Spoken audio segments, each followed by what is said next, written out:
So let's talk about absolute value inequalities. So an inequality is talking about the distance from zero, and an absolute value inequality is no different. So if we read the absolute value of x is less than 5, this is saying the distance from zero is less than 5. Okay, so if we find zero, we want to go out and find our where is 5 away. So we're at 5 and -5 for that. Now we have to be less than 5, so we can't be right on. So we're going to use open circles. And then anything less than 5 away from 0 is all the space in between. All right, well, this looks like a graph of an and compound inequality, and it is. So if we look here, we have a less than, and that means we're looking at graphing an and compound inequality. Okay, now this next one says the distance from 0 is greater than 5. So here's 0. We're at 5 and -5 to be 5 units away from 0, but we have open circles because we're working with greater than, not greater than or equal to. And the values greater than 5 are off to the right. Values greater than or less than -5, or if we're thinking in distance, greater than, are off to the left here. So when we're thinking about distance, we're thinking in absolute values. So we're almost thinking as if our negative side of the number line is positive. Well, this is an or. So when we're looking at a greater than, we're looking at an or. So we'll just summarize that over here. When we're solving an inequality that's a less than, we're looking at an and statement. And when we're solving an inequality that's a greater than, we're looking at an or statement. Okay.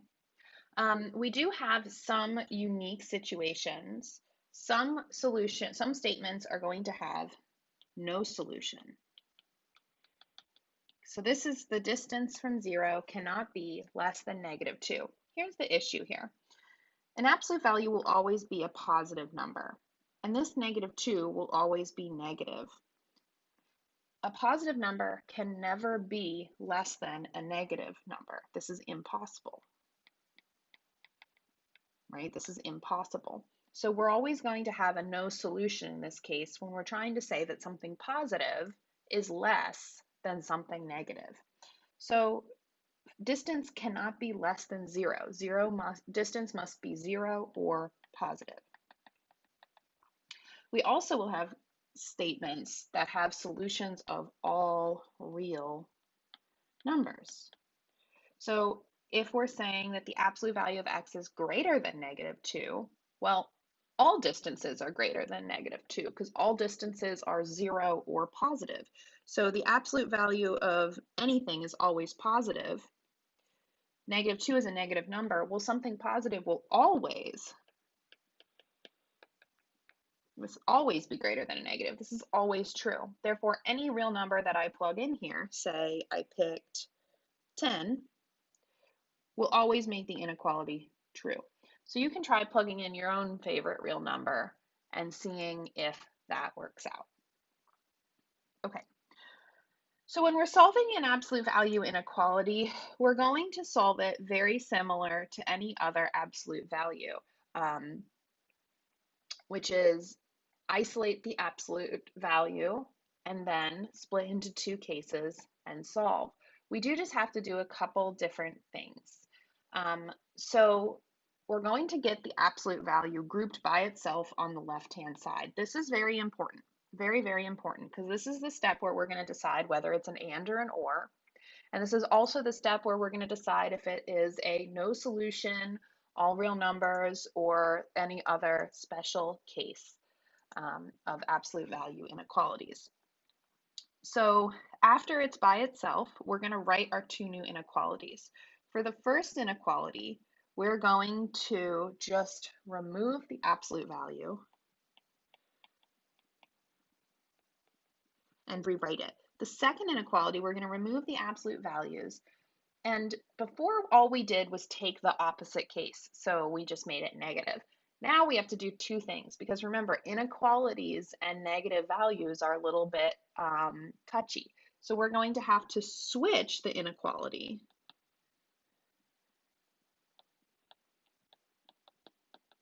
and change the sign of the right inequality. Okay, so let's practice this a little bit. We're also going to make a habit of graphing these, and we're just going to sketch kind of real quick graphs for these inequalities just so that we make sure that when we decide if it's an and or an or, that makes sense. Okay, so if we're solving this, I want to look to see if my absolute value is isolated, and here it is. I'm looking at the left-hand side, there's nothing else over there. So once that happens, that means I can look at my inequality symbol and decide if this is going to be a greater than or less than, or excuse me, an and or an or. So this is a less than, which means this is going to be an and. So I'm going to write that down here. This is going to be an and. So now we can split into our two cases. So the first one would be 2x plus 4 is less than or equal to 8. So basically just how the original one looked, but without the absolute value bars. Then the second one, 2x plus 4, now we have to switch the inequality, greater than or equal to, and take the opposite of the right-hand side, negative 8. So we want to solve that.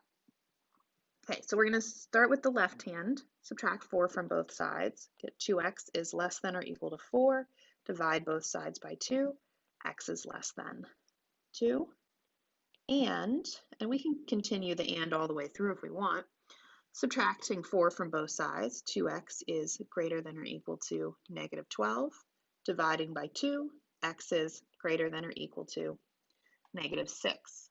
So now let's sketch it to make sure that this looks like an and. So we have negative 6 and 2. So we're less than or equal to 2, right? Excuse me, greater than or equal to negative 6. So if I'm looking at these two inequalities, they do face in towards each other, which means we have that and shaded in between. All right, let's do another one. So absolute value is already isolated, which means that we can determine whether this is going to be an and or an or. This is a greater than, which is our or. And you can always determine if it's an and or an or at the end after you have graphed. So I'm going to rewrite my two cases. 3x minus 5 is greater than 10, or 3x minus 5 is less than negative 10. So you have to be switching both of those things, the inequality and taking the opposite of the right-hand side. So now let's solve. We're going to add 5 to both sides, so 3x is greater than 15. Divide by 3, x is greater than 5.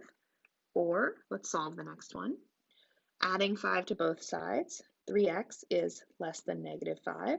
Dividing both sides by 3, x is less than negative 5 thirds. Just go ahead and leave it as a fraction. We don't want to round our answers. If it's 1/2, right? So your decimal would be 0.5. That's fine. That's a terminating decimal. But this is a repeating decimal, and we'd have to round to write down our answer, and we don't want to do that. So we're just going to leave it as a fraction. So we can sketch this real quick, just like we did before. We'd have negative 5 thirds over here and 5 on the right. We're saying x is greater than 5, so open circle, shading the value is greater than 5, and x is less than negative 5 thirds, so open circle, shading the values to the left. That does in fact look like an OR graph, so we can confirm that we did that correctly. All right, let's look at a couple other cases. So in this next one, we do have to do a little bit extra work, right? Because here's my absolute value, but there's a -4 outside. So we need to isolate this absolute value before we can look at whether or not this is an and or an or, okay? So I'm going to add 4 to both sides. And then we'll have the absolute value of 2x plus 3 is less than or equal to 2. So this is that very important step that we must have to determine what's going on. Okay, so now we can look. It's a positive value on the right, which is good. That means we can go ahead and solve this. It's not going to be a special case. And now we can say it's a less than So this is going to be an and. And then we can split into two cases. 2x plus 3 is less than or equal to 2. 2x plus 3 is flip greater than and opposite, -2. So let's just solve this quick. Subtracting 3, 2x is less than -1. Dividing by 2, x is less than or equal to -1/2. Okay, and solving the second one, subtracting 3, 2x is greater than or equal to -5. Dividing by 2, x is greater than or equal to -5/2. So this is an example where we could have decimals because they would be exact decimals, right? No rounding. So x is less than or equal to -0.5 and x is greater than or equal to -2.5 would be an acceptable answer here. So let's sketch this graph. Okay, we're greater than or equal to -2.5, less than or equal to -0.5. So they do overlap there in the middle, just like we would expect an and to. All right, so we're going to alter this last problem a little bit.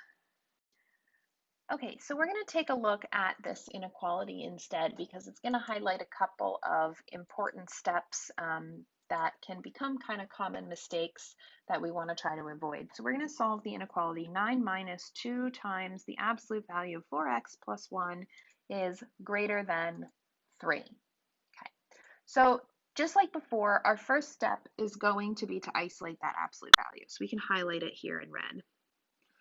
So in order to isolate this absolute value, I want to start by subtracting 9 from both sides. So we get -2 times the absolute value of 4x plus 1 is greater than -6. Now we do have a negative on the right-hand side, but we're not done isolating yet. So we don't know that this is going to be a special case. So this is -2 times the absolute value. So that means the inverse operation is going to be division. So we can divide both sides by -2. So that cancels to 1 there on the left. We're left with the absolute value of 4x plus 1. Now, I divided by a -2. So even though we're in an absolute value, inequality rules still hold.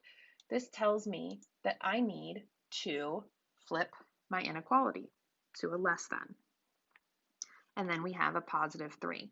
So now, at this stage, we can decide, is this going to be an and, or is this going to be an or? Since this is a less than, it's going to be an and.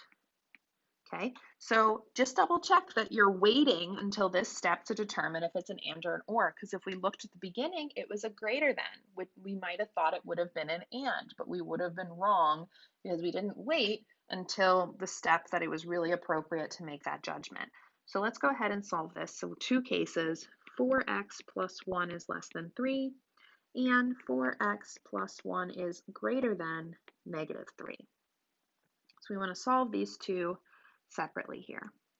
So subtracting 1 from both sides, 4x is less than 2. Dividing by 4, I'm going to get that x is less than 1/2.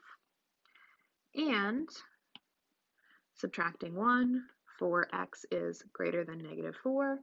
Dividing by 4, we get x is greater than -1. We can sketch that graph. So x is less than 1/2, but greater than -1, and they do meet up in the middle.